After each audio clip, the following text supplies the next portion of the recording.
¡Oh, no! ¡Está deliciosa! ¿Lo ves?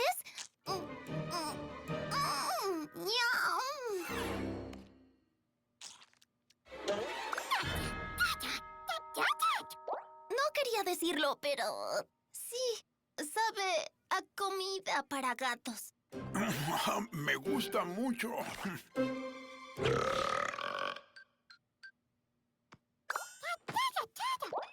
Pediste terrones de azúcar morena para la receta, pero en cambio